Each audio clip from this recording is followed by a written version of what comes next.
Okay, so welcome to our second part of our video lecture for Module 9. And we're going to pick up with lobbying. So lobbying is a very well-known interest group tactic.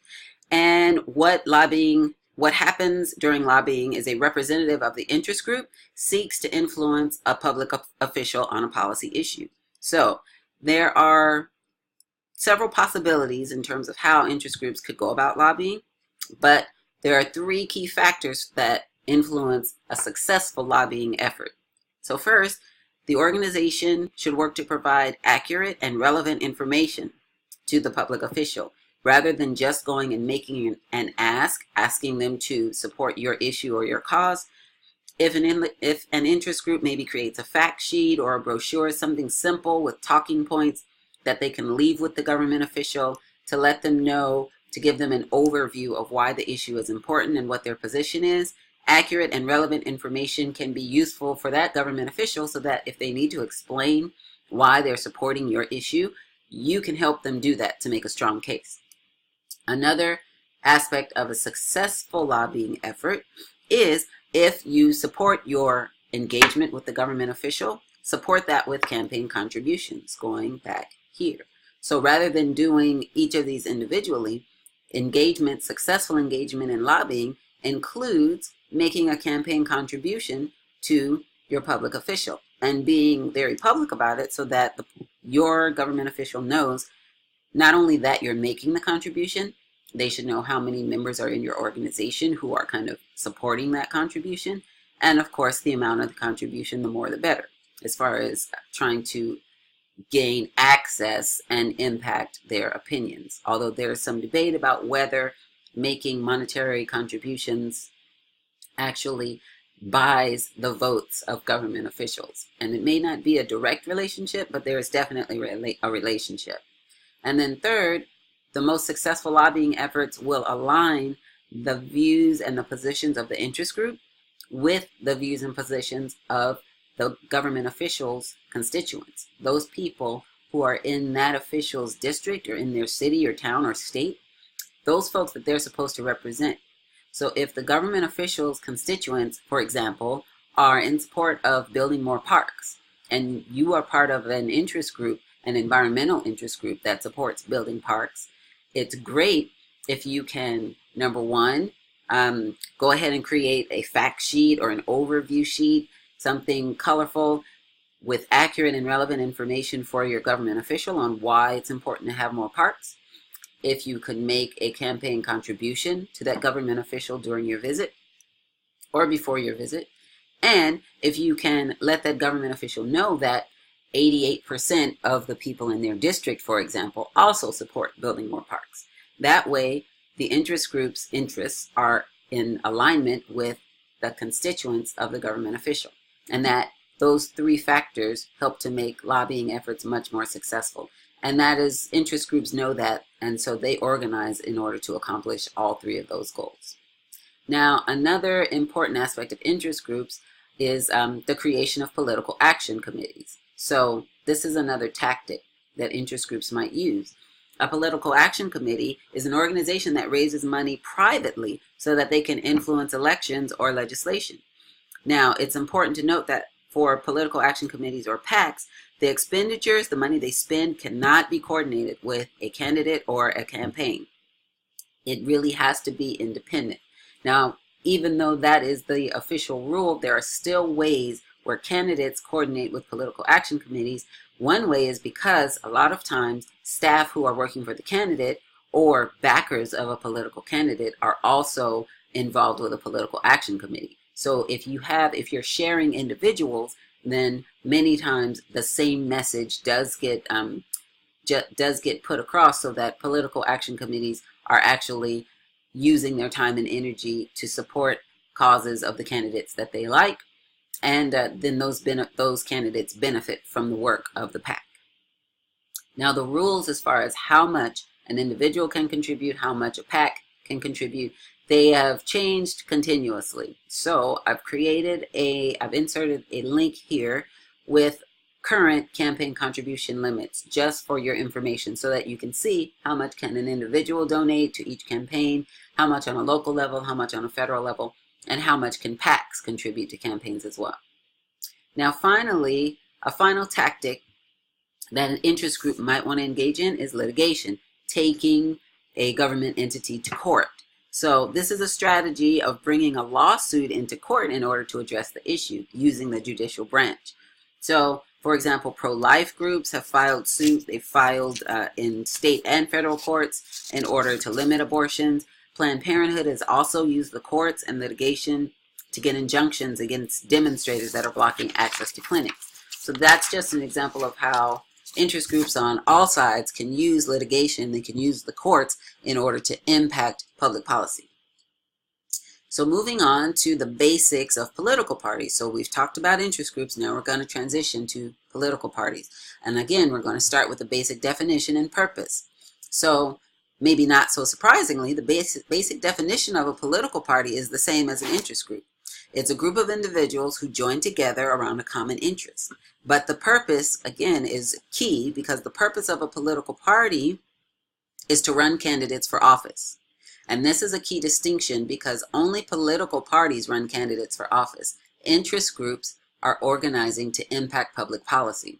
So you can see how interest groups and political parties have a lot in common, but the purpose of each one is different. So an interest group is trying to impact public policy, but a political party is trying to get candidates into office so that they can become those elected government officials that the interest groups are reaching out to.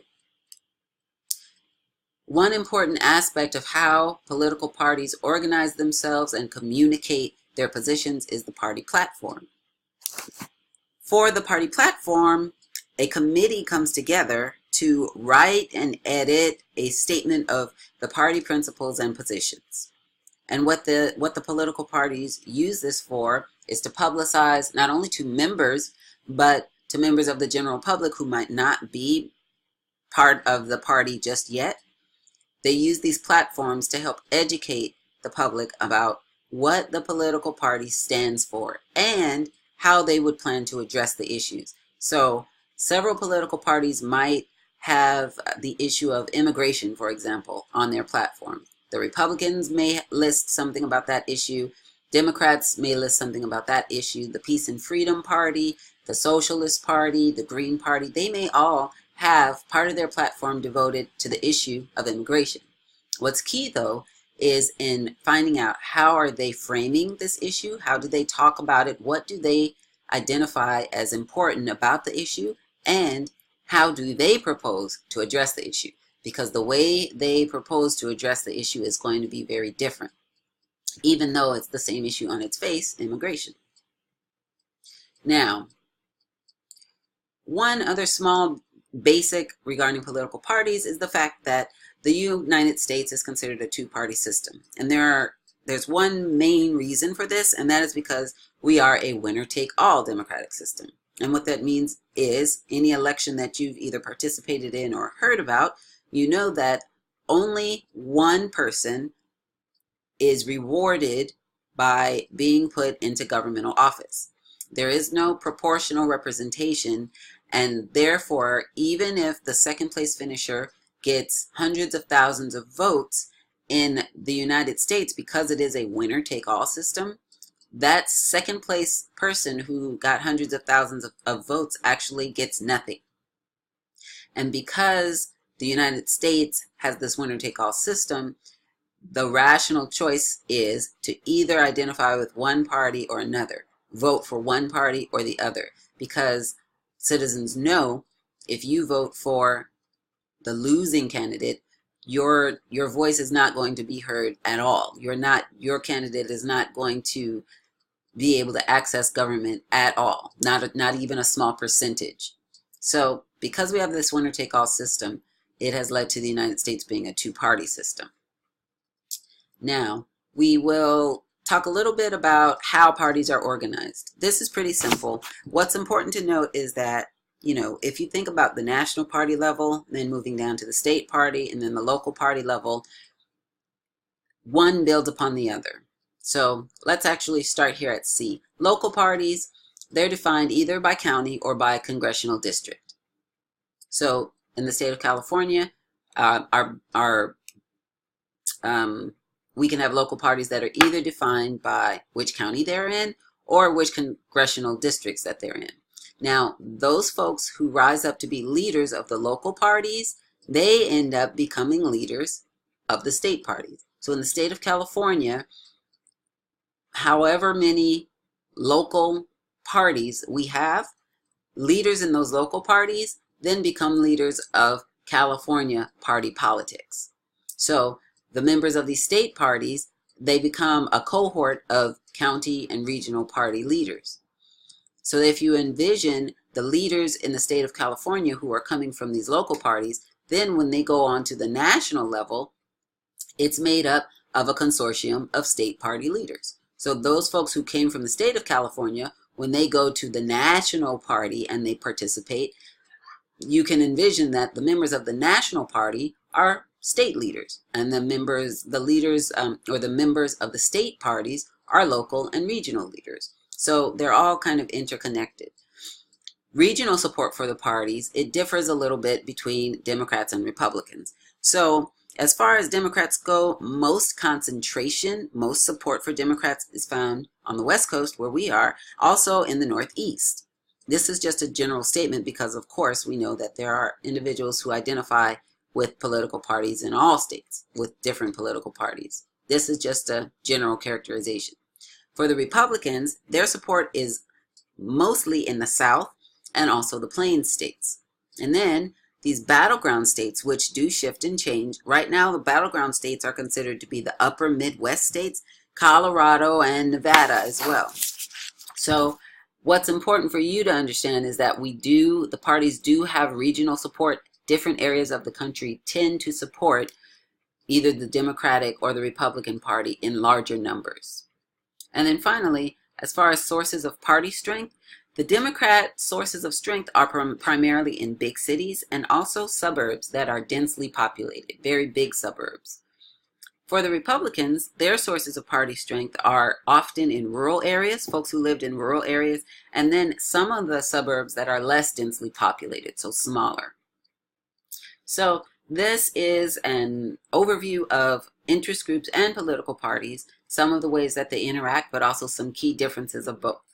For our next module, we will be covering Chapter 11, Campaigns and Elections. But also don't forget, your participation number 3 is coming up. It will be due on Sunday, October 21st at 11:59 p.m.